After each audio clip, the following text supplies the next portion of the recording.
오늘 우리에게 주시는 하나님의 말씀 보겠습니다. 창세기 14장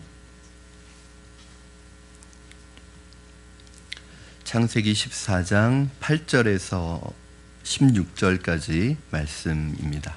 창세기 14장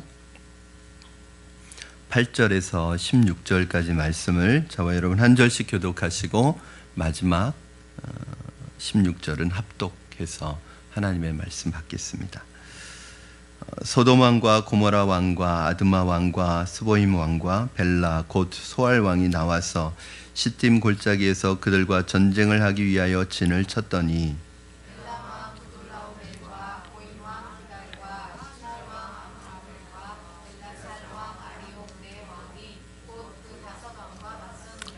시딤 골짜기에는 역청구덩이가 많은지라 소돔 왕과 고모라 왕이 달아날 때에 그들이 거기 빠지고 그 나머지는 산으로 도망하매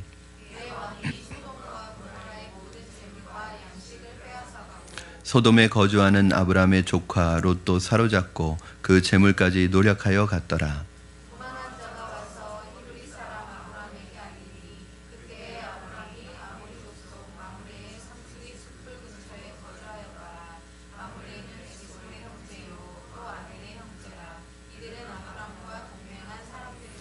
아브라함이 그의 조카가 사로잡혔음을 듣고 집에서 길리고 훈련된 자 318명을 거느리고 단까지 쫓아가서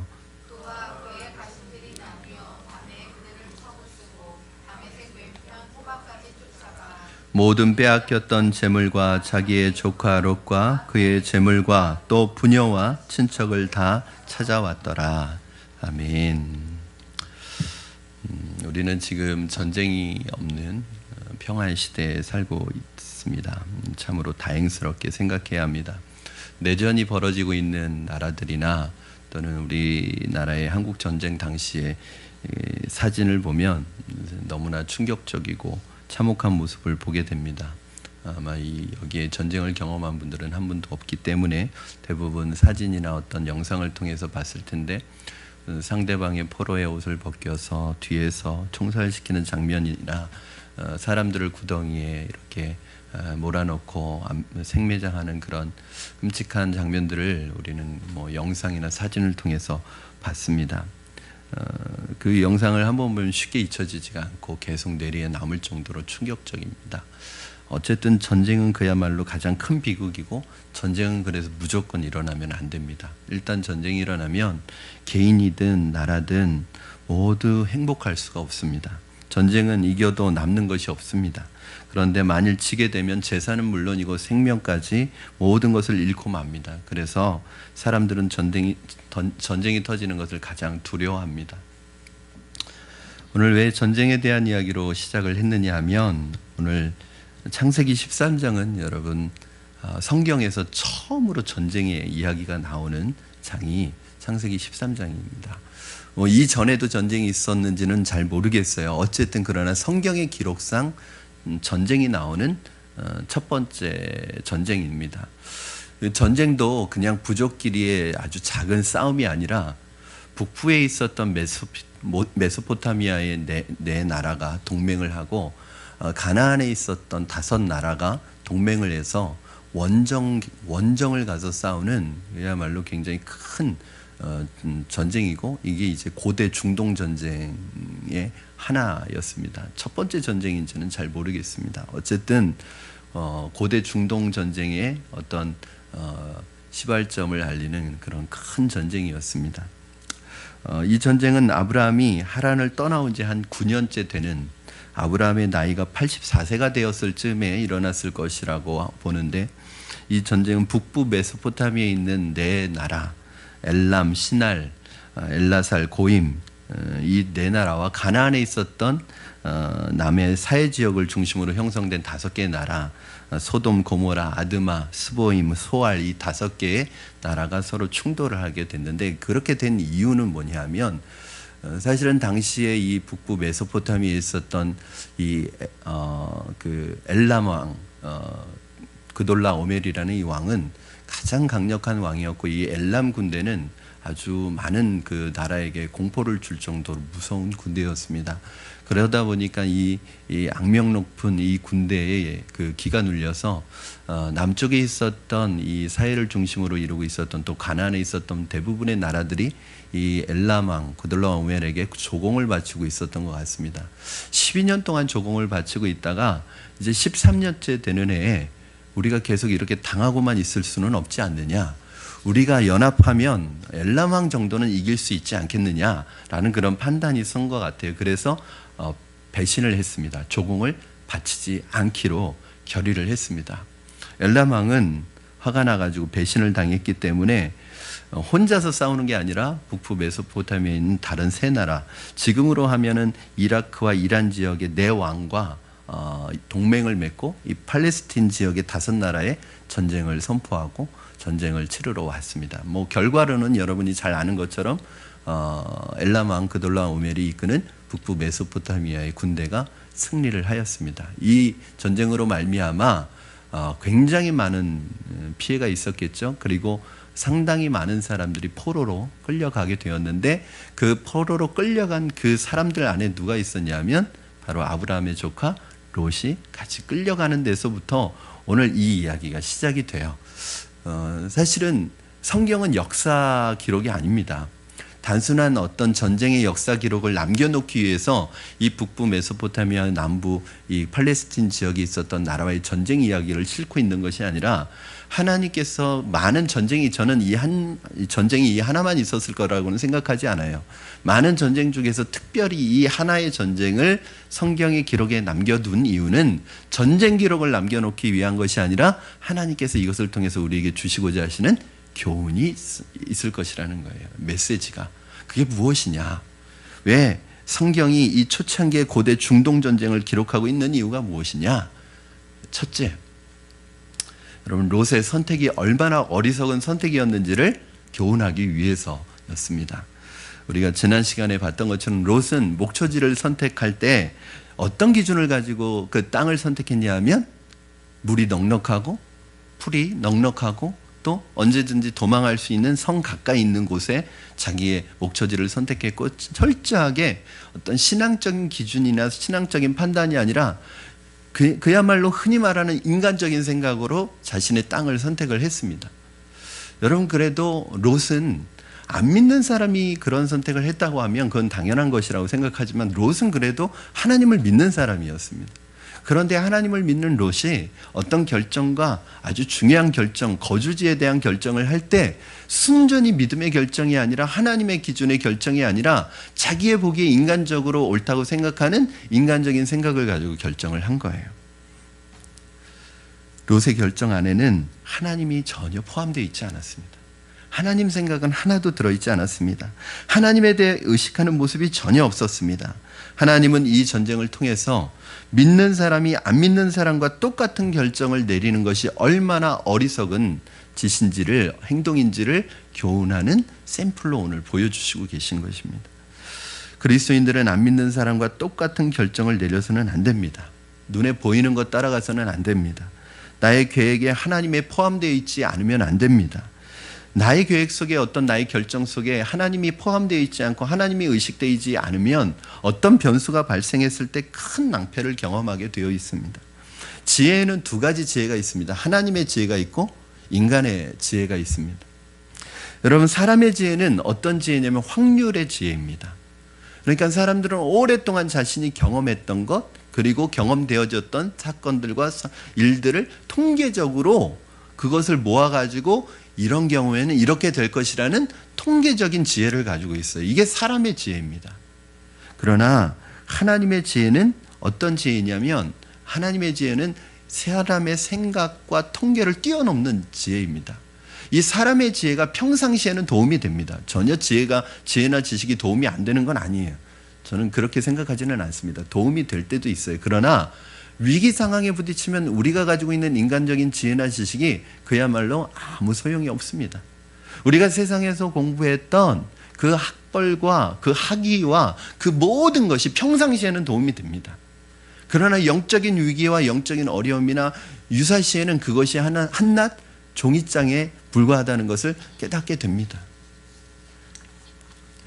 롯이 왜 망했습니까? 하나님의 지혜를 버리고 사람의 지혜를 선택했기 때문입니다. 우리는 평생 몇 번은 인생을 살아가다가 큰 위기를 만나게 될 것입니다. 저를 포함해서 여러분 전부 예언입니다. 반드시 그럴 겁니다. 만약에 그렇지 않다면 그것은 아마 하나님께서 특별한 그 계획이 있지 않는 한 대부분의 사람은 그런 위기를 만나게 하십니다. 그런 위기를 만났을 때 적어도 믿음이 없는 사람은 그 위기 속에서 대체적으로 망하는 결정을 하게 됩니다. 인간적으로 살아가는 사람은 위기의 순간에 자신을 극단적인 인생의 종지부를 찍는 아니면 자신의 인생을 망가뜨리는 결정을 하게 되고 그렇게 살게 되어 있습니다. 학위 별로 소용이 없습니다. 학벌, 자기가 가지고 있는 어떤 유능한 자격증, 위기 시에는 그거 하나의 종이에 불과합니다. 여러분, 이럴 때 가장 중요한 것이 무엇인가?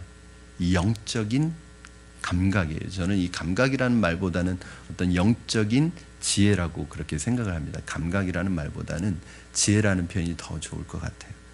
지금 내가 어디로 가까이 가고 있는지, 하나님께 가까이 가고 있는지, 하나님으로부터 멀어지고 있는지 이걸 아는 지혜가 필요합니다.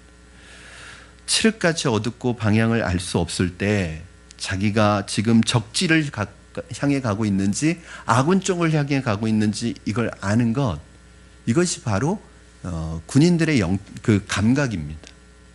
그런데 이 감각은 여러분 어떻게 키워져요? 부단한 훈련과 엄청난 훈련을 통해서 이것이 훈련이 되어지면 그 훈련받은 그 군인이 바로 위기 시에 본능적으로 감각적으로 아군을 향해서 찾아가게 되는 거예요. 어둡지만.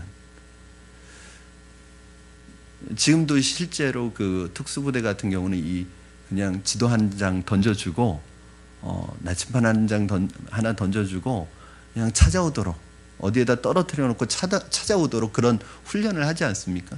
이 훈련이 바로 유사시의 위기시에 그들을 살려내는 능력이 되는 거예요. 아브라함이 훈련받고 있는 것이 무엇입니까? 말씀을 가지고 내가 지금 하나님께 가까이 가고 있는지, 하나님으로부터 멀어지고 있는지, 세상으로 가까워 가고 있는지, 세상으로부터 멀어지고 있는지 그 훈련을 받고 있는 거예요. 하나님 앞에서 아브라함은 말씀을 가지고 말씀 붙들고 시행착오도 경험하고 말씀 붙들고 실패도 경험하면서 이렇게 훈련을 받고 있는데, 아브라함은 이렇게 훈련을 받고 있는데 롯은 그 훈련을 받고 있지 않는 거예요. 롯은 이런 감각조차 없습니다. 왜냐하면 훈련 자체를 안 받고 있어요. 왜 어렵게 지도 보고 찾아가느냐는 거예요. 그냥 차 타고 내비게이션 켜고 편하게 찾아가면 되는데 왜 어렵게 지도 가지고 찾아가느냐는 거예요. 이 롯은 인생을 편하게 살고 싶은 사람입니다. 왜 인생을 어렵게 사느냐는 거죠. 여러분 11절 12절 말씀 같이 한번 읽겠습니다. 11절 12절 시작. 내 왕이 소돔과 고모라의 모든 재물과 양식을 빼앗아 가고 소돔에 거주하는 아브라함의 조카 롯도 사로잡고 그 재물까지 노략하여 갔더라. 아멘. 사람들은 처음에 예수님을 믿으면 모든 것이 잘 될 줄로 생각합니다. 모든 것이 만사 형통할 줄로 압니다. 그러나 그것은 시작에 불과합니다. 예수님 믿고 나면 하나님이 훈련을 하시기 때문에 사실은 더 어렵습니다. 하나님은 지도 한 장만 우리에게 주고서 목표를 찾아오는 훈련을 시키실 때가 있습니다. 말씀 하나 주시고서 그 말씀 붙들고 우리의 인생에 하나님의 목표와 비전을 향해서 어렵게 찾아오도록 하게 하십니다. 때로는 시행착오도 거치게 하시고, 때로는 넘어지게도 하시고, 때로는 큰 절망도 경험하게 하시면서 그 산을 넘고 또 하나를 넘으면 또 산을 만들어 산이 나오게 하셔서 그 어려운 길을 찾아오게 하십니다. 여러분, 그러나 롯이 원한 것은 무엇입니까? 이런 훈련 없이 그냥 한꺼번에 모든 것이 해결되는 것을 원했습니다. 하나님은 말씀 하나 붙들고 한 걸음 한 걸음 믿음의 발걸음을 내딛으면서 그렇게 힘들게 믿음의 실력을 쌓아오고 믿음의 내공을 쌓아오도록 하는 것이 하나님의 방법이었는데, 롯은 그냥 안전한 성 안에서 아브라함이 그렇게 말씀 가지고 시행착오를 겪으면서 이 힘든 훈련을 받고 있는 동안에 롯은 편안한 성 안에서 편안히 살고 있었습니다. 롯은 말씀을 가지고 시행착오하는 것을 시간 낭비라고 생각했습니다. 그래서 그는 말씀을 버리고 편안하게 살았습니다. 여러분, 아마 여러분 가운데 요즘에 많은 하나님의 또 다른 면을 경험할 거예요.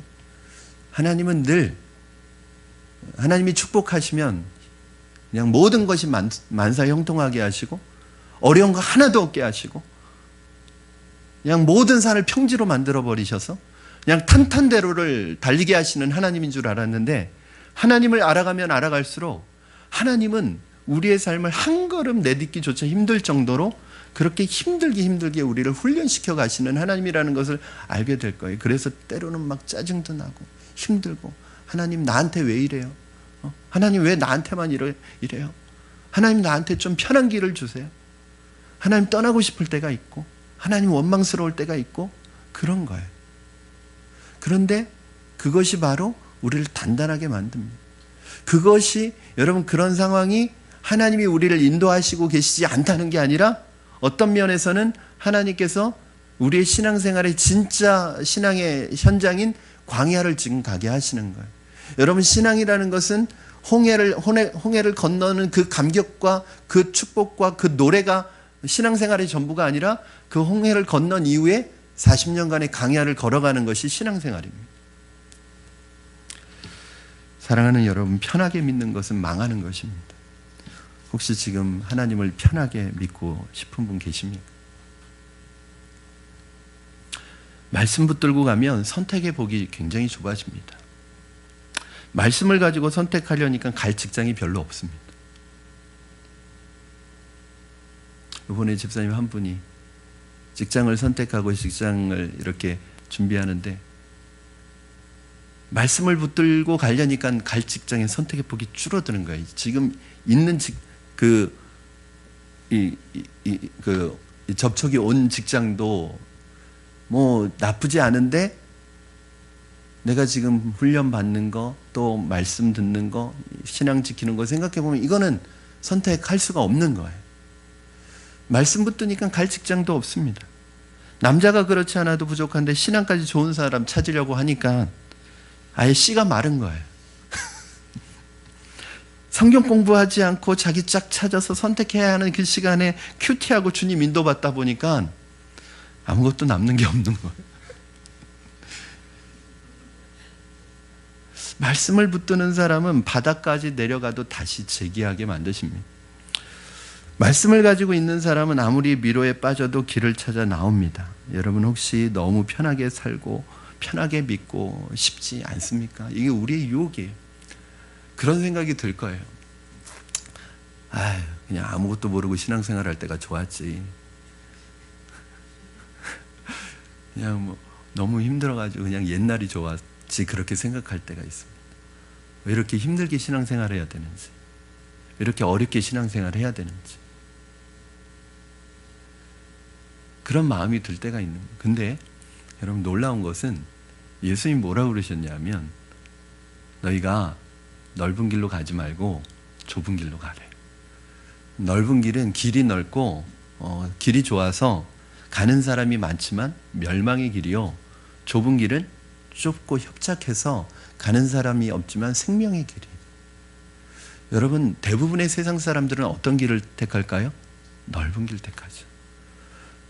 대부분의 많은 사람들은 어떻게 신앙생활하는 것 택할까요? 편하게 신앙생활하는 것 택하죠. 여러분, 그 편하려고 하면요, 어디까지 편해져요?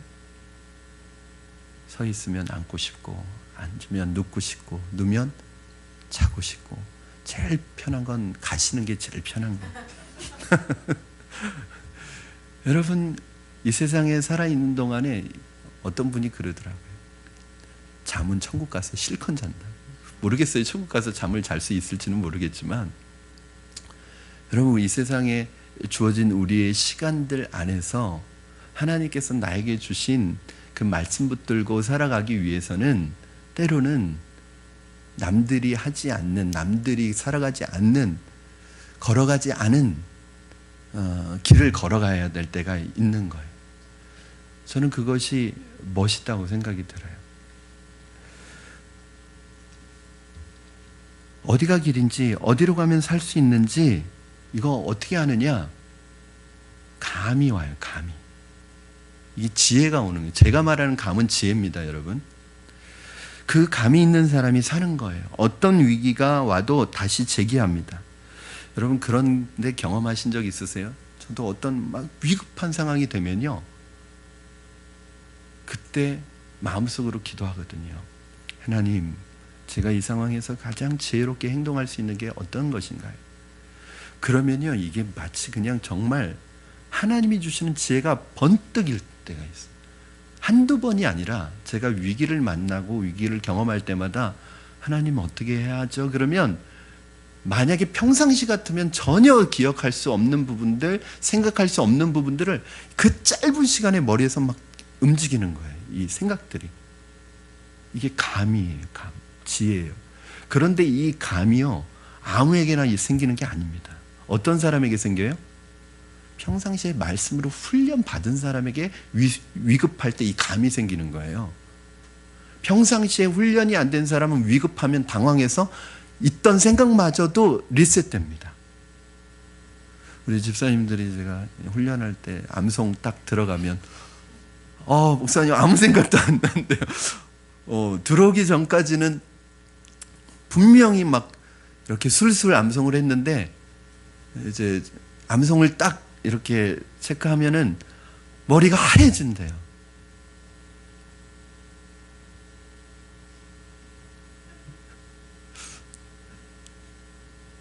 정말 그렇습니까? 그냥 툭 치면 나올 정도가 돼야 합니다. 제가 이제 지나가면서 툭 칠 거예요. 그러면 뭐가 나오나 이렇게. 여러분, 하나님, 여러분 지금 제자훈련 받고 사역훈련 받는 게 지금 왜 이렇게 힘들기만 한 것 같아요. 이렇게 내가 우리 집사님들 집에서 그런데요. 애들이 그런데요. 엄마, 꼭 이렇게까지 해야 돼요. 꼭 이렇게까지 신앙생활 해야 돼요. 아이들이 엄마 아빠를 걱정한대요. 막 너무 힘들게 훈련을 받고 있으니까 엄마 꼭 이렇게까지 신앙생활 해야 돼요. 그렇게 걱정을 한대요. 지금은 이걸 왜 해야 되는지, 이렇게 힘든 걸 해야 되는지, 제자훈련이나 사역훈련이 지금 그렇게 뭐가 크게 나에게 어떤 도움이 되는지, 때로는 별거 아닌 것 같지만 언제 이게 드러나냐면 유사시 위기 때 여러분이 그동안 훈련받았던 게요, 능력으로 나타납니다. 나중에 위기를 한번 만났을 때 한번 보세요. 제가 보니까요, 결국 이게 이 훈련이라는 것은 평상시에는 잘 드러나지 않고 어떤 때 드러나냐면 위기 때 드러나더라고요. 훈련받은 사람은 위기 때 드러나요. 비행기를 타는 이 승무원들 보면 평상시에는 그냥 서비스 잘하는 사람들 같죠. 그냥 위기 때 되면 이 사람들이 강해집니다. 그렇죠?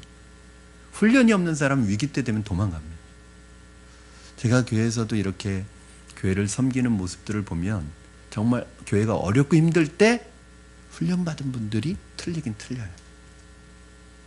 달라요.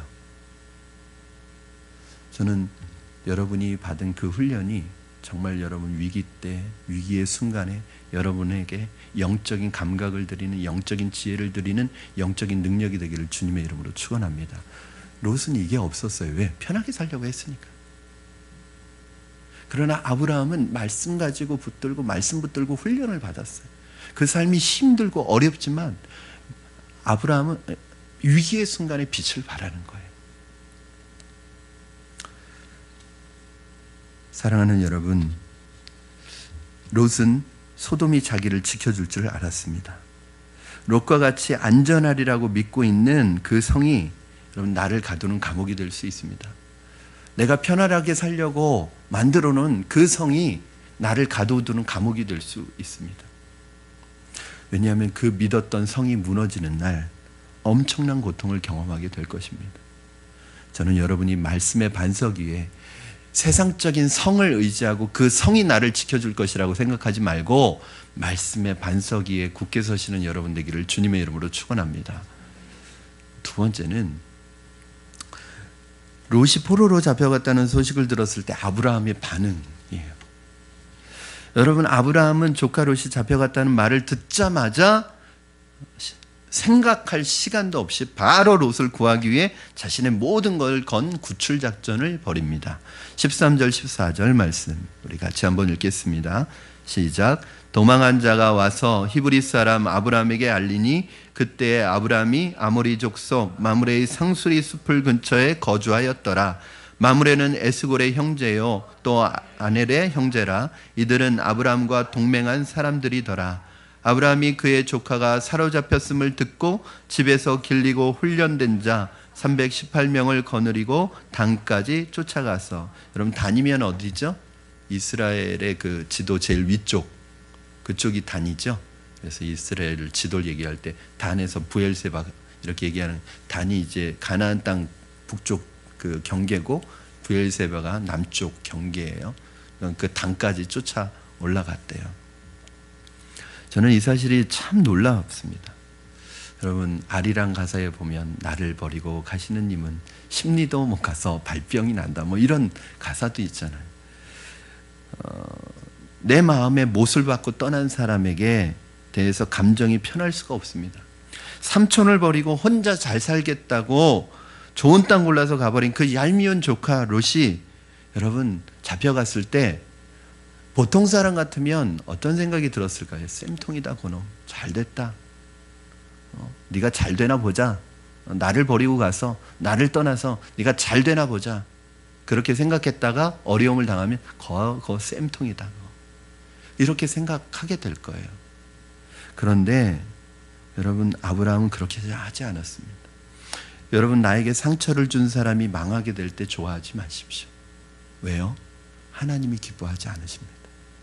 우리 잠언 24장 17절 18절 말씀 한번 보겠습니다. 우리 같이 읽겠습니다. 시작. 내 원수가 넘어질 때 즐거워하지 말며 그가 엎드러질 때 마음에 기뻐하지 말라. 여호와께서 이것을 보시고 기뻐하지 아니하사 그의 진노를 그에게서 옮기실까 두려우니라. 이게 하나님의 마음. 우리가 나에게 상처를 준 사람이 망하게 되고 안 되게 될 때, 넘어질 때 즐거워하지 말고 그가 엎드러질 때 기뻐하지 말래요. 이유는 하나님이 이것을 보시고 우리를 기뻐하지 않으신다.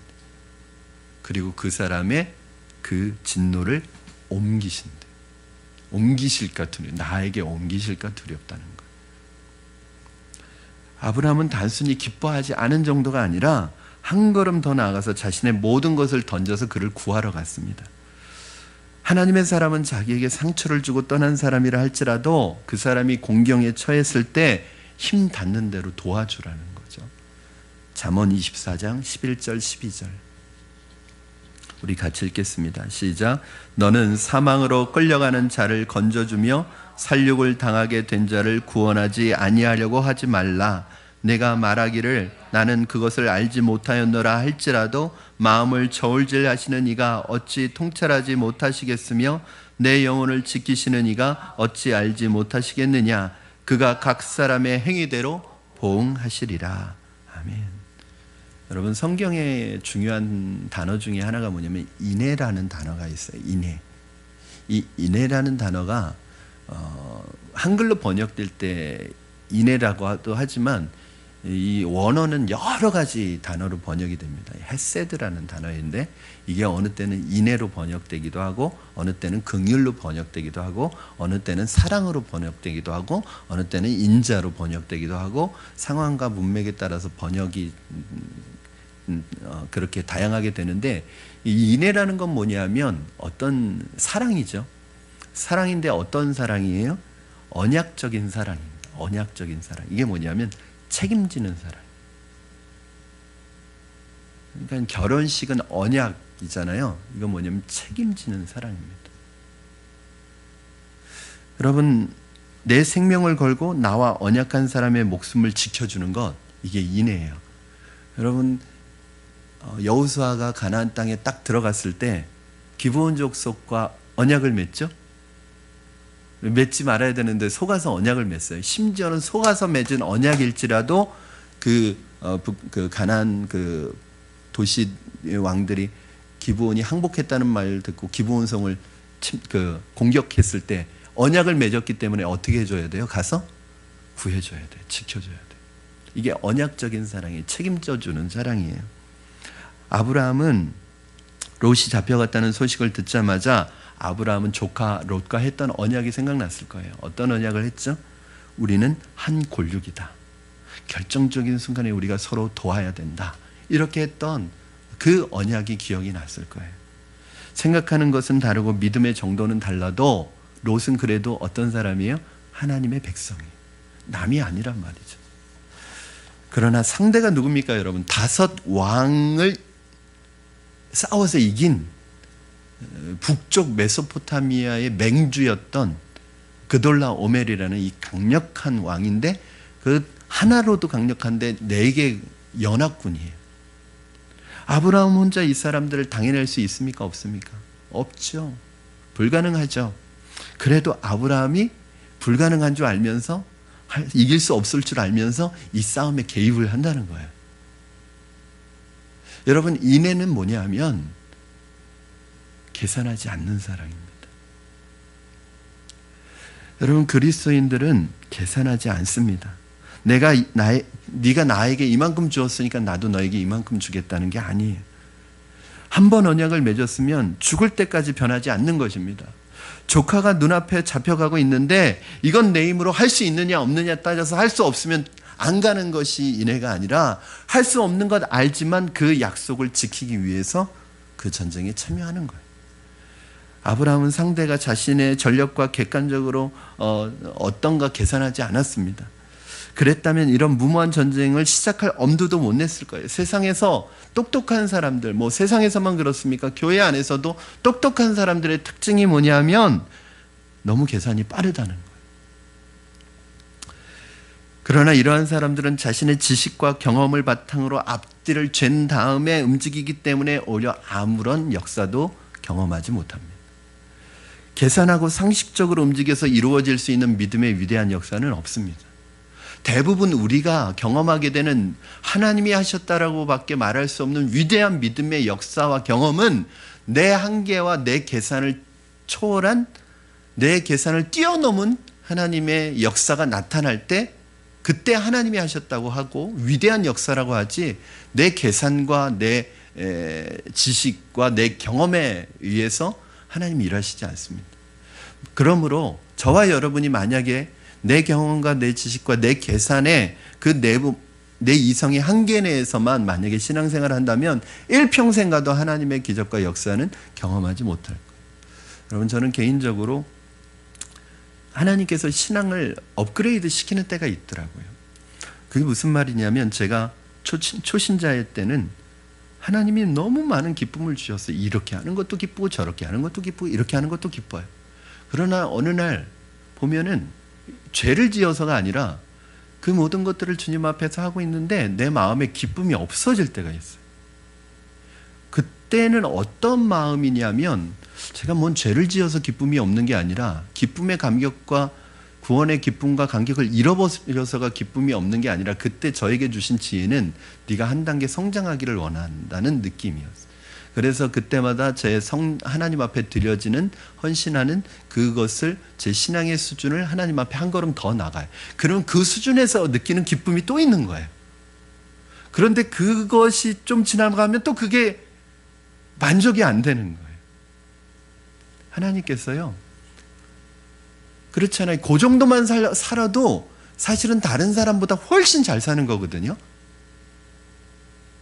세상 사람들도 같이 신앙생활하는 사람들보다 그 정도만 살아도 참 잘 사는 거예요. 그런데 마음에 기쁨이 없어요. 행복하지 않아요. 그때 제 마음속에 하나님께서 나로 하여금 더 깊은 헌신을 요구하시는구나 할 때가 있어요. 또 그러면 한 걸음 더 나아가요. 그럼 거기서 느끼는 기쁨이 있는 거예요. 아마 이게 등산하는 기쁨하고 비슷한 것 같아요. 올라갈수록 느끼는 기쁨. 그렇죠? 정상까지 올라가도록 하는 기쁨. 요즘에 제가 그래요. 또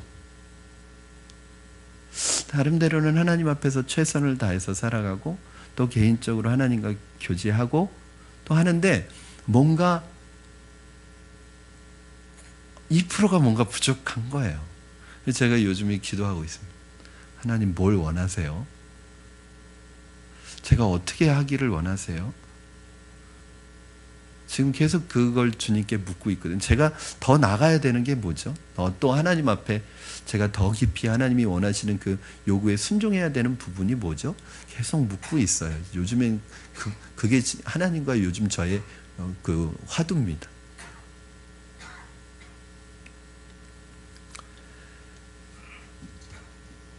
홍해를 가르는 일이나 오병이어로 5천 명을 먹이는 일이나 예수님이 십자가에 달리는 사건 모두가 사람의 머리로 계산해서는 절대 불가능한 일들입니다.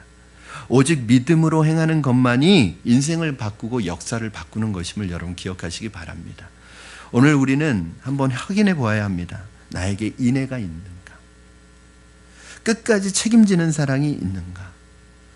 나의 도움을 바라는 사람을 모른 채 할 정도로 차가운 마음과 가슴을 가지고 있지는 않은가?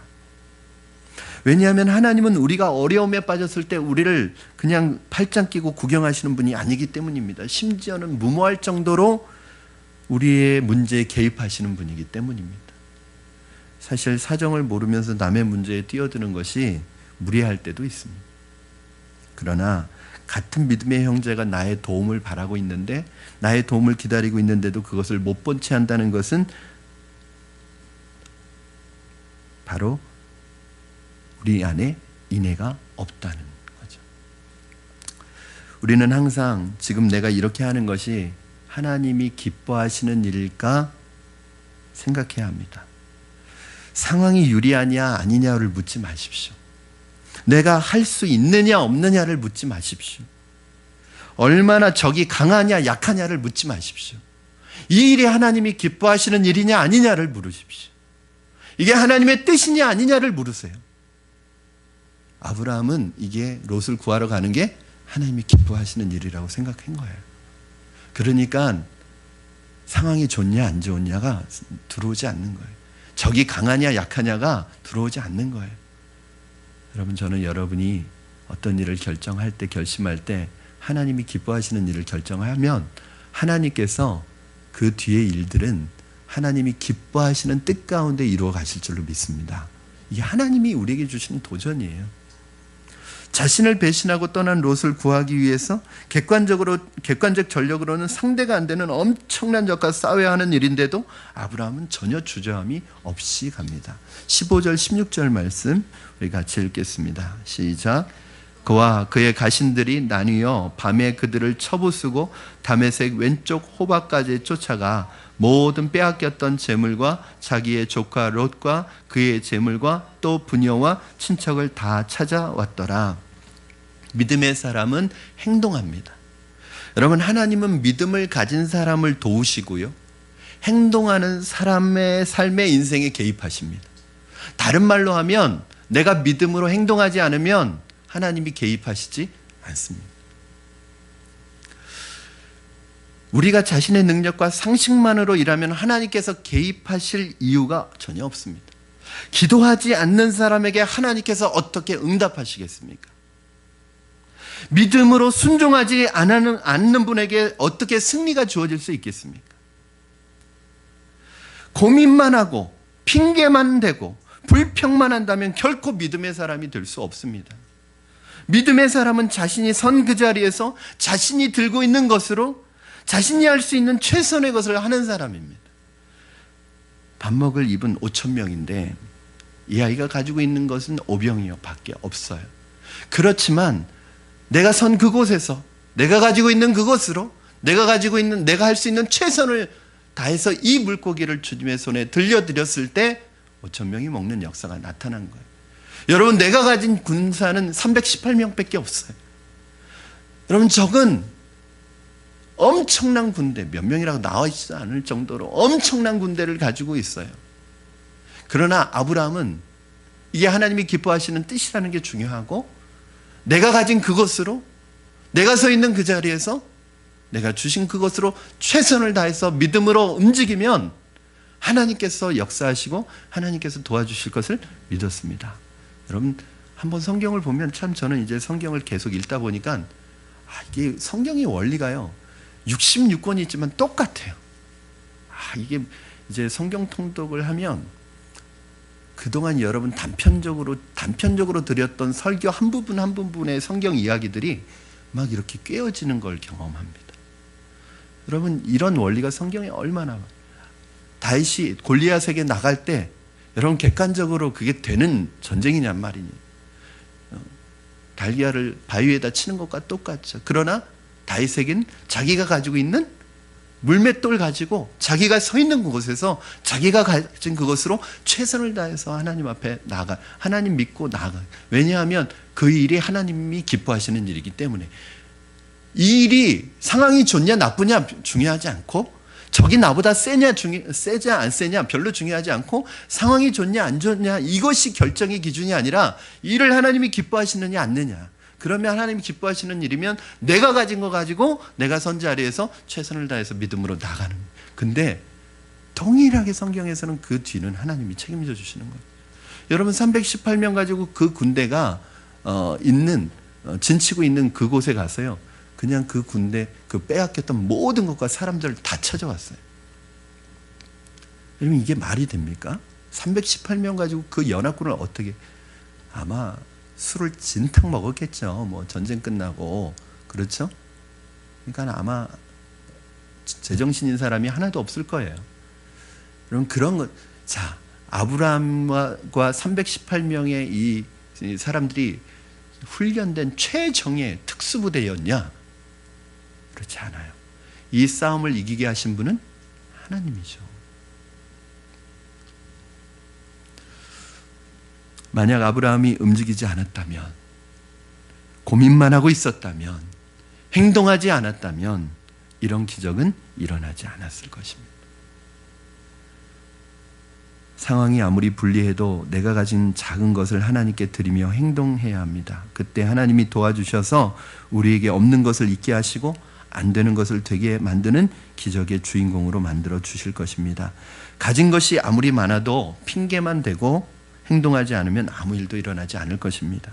상황이 어려워도 믿음으로 사는 사람은 하나님께서 반드시 승리하게 하실 것입니다. 그러니까 여러분 상황이나 환경에 너무 집중하지 마십시오. 이게 상황이 좋냐 안 좋냐 그거 너무 신경 쓰지 마십시오. 이 일을 하나님이 기뻐하시느냐 하나님이 기뻐하시지 않느냐 그 질문을 먼저 하십시오. 우리에게 신실하게 책임지는 사랑이 여러분 있기를 바랍니다. 그래서 신실한 사랑을 위해서 시간과 물질을 희생할 수 있다면 그 사람이 바로 하나님의 백성이고 하나님의 마음을 기쁘게 해드리는 하나님의 사람입니다. 믿음으로 결정하시는 여러분 되기를 바랍니다. 오늘 롯과 같이 눈에 보이는 대로 드러난 현상과 환경과 상황만 바라보지 마시고 인간적인 계산에 의해 결정하지 마시고 믿음으로 결정하시는 저와 여러분 되기를 주님의 이름으로 축원합니다. 말씀으로 훈련된 사람, 말씀의 사람이 되어서 어떠한 어려움이 있어도 그 어려움을 통해 더 깊이 있는 인격의 성숙과 성장을 이루어 가신다면 나의 작은 것을 주님 앞에 드리는 믿음의 사람이 되신다면 우리의 인생 속에 날마다 주님과 동행하는 스릴 넘치는 스펙타클한 이게 없으면 무료한 거예요, 삶이. 여러분 주님과 말씀과 동행해서 믿음으로 나아가서 주님 의지하지 않으면 안 되는 상황 속에 자꾸 내밀려서 주님 붙들고 갔더니 주님께서 없는 줄 알았던 내 어깨에 날개를 달아주시고 절벽에서 뛰어내렸더니 날개를 달아주시고 내 인생 속에 경험할 수 없는 하나님과 동행하는 역사. 그러니까 우리는 늘 주님과 동행하고 싶습니다. 주님과 동행하는 기쁨을 누리고 싶어요. 그렇게 말하지만 사실은 동행하는 기쁨이 없어요. 왜냐하면 말씀을 붙들지 않기 때문입니다. 내 말이 저 안에, 저가 내 안에 있으면 이 사람은 무엇이든지 원하는 대로 구하라. 그리하면 그대로 되리라 말씀하셨는데, 우리가 주님과의 동행의 경험이 없다면, 동행의 기쁨이 없다면 여러분, 우리는 열매 맺는 삶을 살아갈 수 없을 것입니다.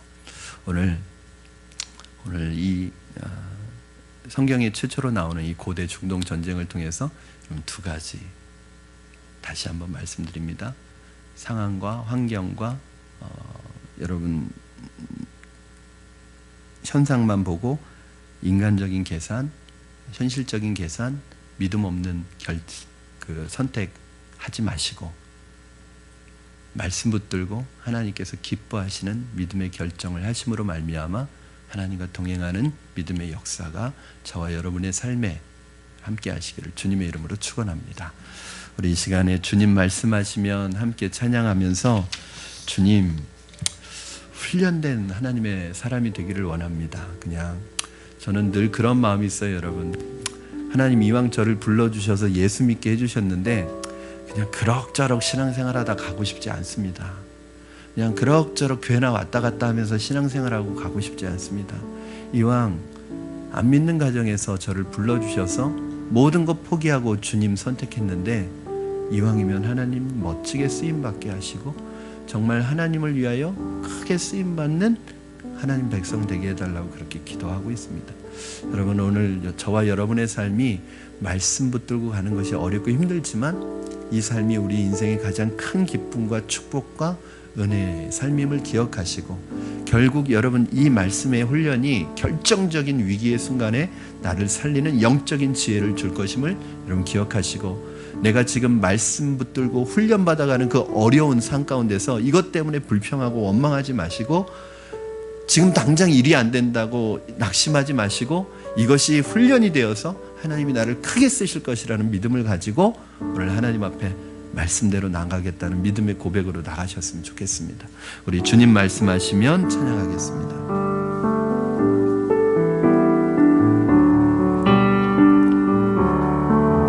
주님 말씀하시면 내가 나가리라. 주님 뜻이 아니면 내가 멈춰서리라. 나의 가고 서는 것 주님 뜻에 있으니, 오 주님 나를 이끄소서. 주님 말씀하시면, 주님 말씀하시면 내가 나가리라. 주님 뜻이 아니면 내가 멈춰서리라. 나의 가고 서는 것 주님 뜻에 있으니, 오 주님 나를 이끄소서. 아멘. 뜻하신 그곳에 나 있기 원합니다. 이끄시는 대로 순종하며 살리니, 연약한 내 영혼 통하여 일하소서. 주님 나라와 그 뜻을 위하여 뜻하신 그곳에 나 있기 원합니다. 이끄시는 대로 순종하며 살리니, 연약한 내 영혼 통하여 일하소서. 주님 나라와 그 뜻을 위하여, 오 주님 나를 이끄소서. 우리 다시 한번 고백합니다. 주님 말씀하시면, 주님 말씀하시면 내가 나가리다. 내가 나가리다. 주님 뜻이 아니면 내가 멈춰서리다. 나의 가고 서는 것 있으니 오 주님 나를 이끄소서. 뜻하신 그곳에 나 있기 원합니다. 이끄시는 대로 순종하며 살리니 연약한 내 영혼 통하여 일하소서. 주님 나라와 그 뜻을 위하여 오 주님 나를 이끄소서. 오 주님 나를 이끄소서. 오 주님 나를 이끄. 우리 모일 때 주 성령이 말이 찬양합니다.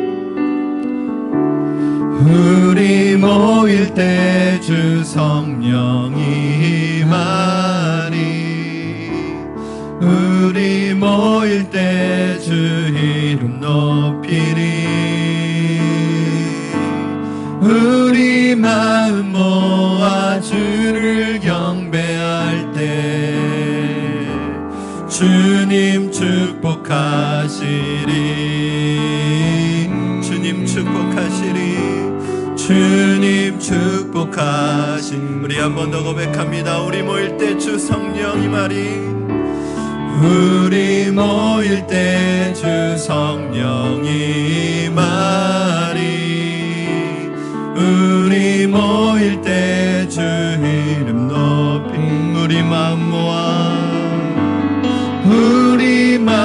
모아 주를 경배할 때 주님 축복하시리.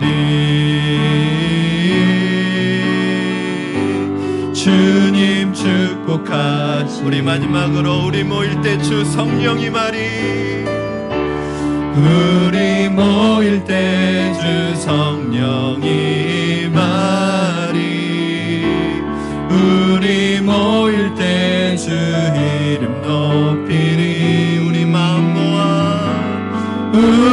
마음 모아 주를 경배할 때 아멘. 주님 축복하시리. 주님 축복하시리.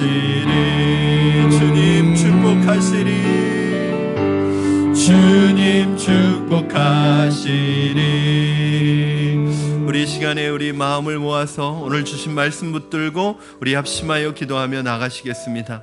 기도하실 때 하나님, 상황이 아무리 불리할지라도 하나님이 기뻐하시는 일이라면, 하나님의 뜻이라면 주저하지 않게 하시고, 나에게 가진 것이 없을지라도 주님의 도우심을 믿고 믿음으로 나아갈 수 있게 하여 주시옵소서. 기도로 나아갈 수 있게 하여 주시옵소서. 말씀 붙들고 나아가게 하여 주시옵소서. 그러나 아무리 좋아 보이는 일이라 할지라도 주님 기뻐하시지 않는 일이라면 하나님 기꺼이 포기할 수 있는 마음의 결단도 우리에게 허락하여 주시옵소서. 하나님, 롯이 걸어갔던 세상의 길, 육신의 길, 인간적인 길이 아니라 아브라함이 걸었던 믿음의 길을 걸어가는 우리가 되게 해달라고, 오늘 주신 말씀 붙들고 먼저 믿음으로 말씀 붙들고 걸어가게 해달라고 우리 합심하여 같이 주님 한번 부르시고 기도하겠습니다.